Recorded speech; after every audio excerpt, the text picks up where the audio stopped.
आपके लिए एक क्वेश्चन है यहाँ पे बहुपद का, ये बहुपद लिखा हुआ है, इसके मान निकालने हैं हमें। मान निकालने के लिए आपको x की वैल्यू यहाँ दी हुई है, x बराबर 0, x बराबर -1, x बराबर 2। तो सबसे पहले हमें ये पहला क्वेश्चन करना है कि x बराबर 0 मान रखने पर, तो देखिए इस बहुपद को लिख लेते हैं यहाँ पे -5x - 4x की घात 2 + 3, इस तरीके से लिख लिया गया। अब यहाँ पर x बराबर 0 मान रखा जाएगा, तो x की जगह 0 रख दिया जाएगा, क्योंकि ये दोनों गुणा में इसलिए कोष्टक में बंद कर दिया। -4 ये भी गुणा में, इसलिए इसको भी कोष्टक के अंदर रख लें। x की मान 0 रख दिया यहाँ पे, इसकी घात 2 और +3।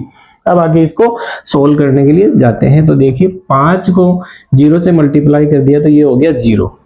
आगे देखिए -4 है हमारे पास, 0 का वर्ग करना, आपको पता है 0 का जब भी वर्ग किया जाएगा 0 आ जाता है उत्तर, और यहाँ पे +3 लिखा हुआ है। आगे देखिए यहाँ 0, -4 को 0 से मल्टीप्लाई किया, गुणा किया, ये भी 0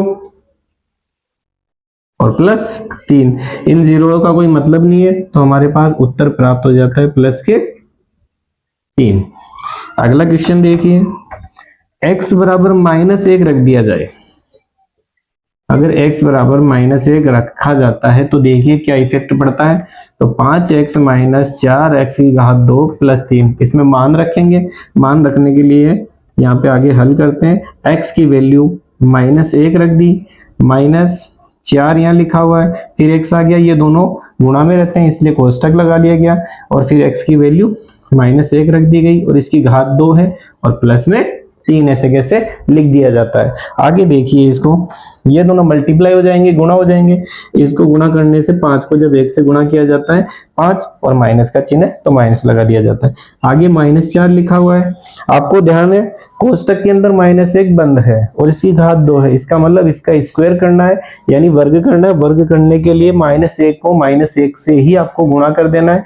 जब -1 को -1 से गुणा किया जाता है तो माइनस माइनस हो जाता है प्लस, और यहाँ पे आ जाता है 1, और ये कोष्टक के अंदर रहता है +3। आगे देखिए ये -5 है, जब इस कोष्टक को इससे गुणा किया जाएगा, माइनस को प्लस से गुणा किया -4 को 1 से गुणा किया 4, और यहाँ पे +3।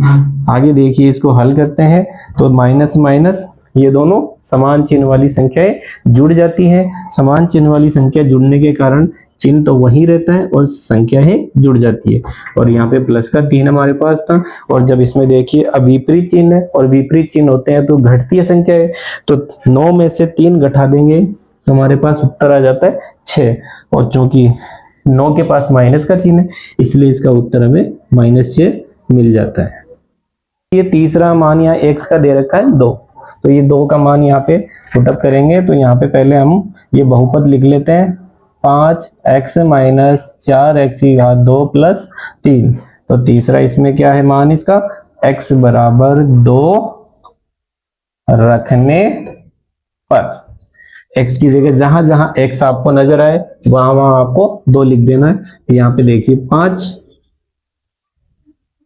दोनों गुणा में है इसलिए कोष्टक लगा दिया गया। x का मान कितना लिखना है 2, फिर माइनस का 4 लिख दिया, 4 और x गुणा में इसलिए कोष्टक में बंद कर लेते हैं x को। x का मान यहाँ पे 2 रखना है, 2 रख दिया हमने, इसकी घात 2 थी हमारे पास, 2 लिख दी, और आगे +3 जो थी वो ऐसे कैसे लिख दी। आगे देखिए ये कोष्टक के बाहर और अंदर है यानी गुणा हो जाएगी, 5 दूनी 10, माइनस का 4 लिख दिया, 2 की घात 2, 2 की घात 2 का मतलब है 2 का वर्ग करना, यानी 2 को 2 से ही गुणा करना है हमें।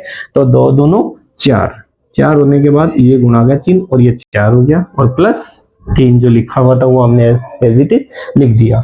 आगे देखते हैं ये 10 का 10, बोर्ड मास के नियम से आपको पता है माइनस प्लस, और जब गुणा का चिन्ह साथ चल रहे हैं तो सबसे पहले गुणा किया जाएगा, तो 4 चौक 16 कर दिया जाता है, और प्लस का 3 लिख दिया जाता है। फिर बढ़िए ये भी प्लस की, ये भी प्लस की, आपको पता है समान चिन्ह वाली जुड़ जाती है और चिन्ह वही रहता है, तो 10 और 3 13 कर दिया जाएगा। माइनस का 16 लिखा हुआ है, इसको लिख दिया।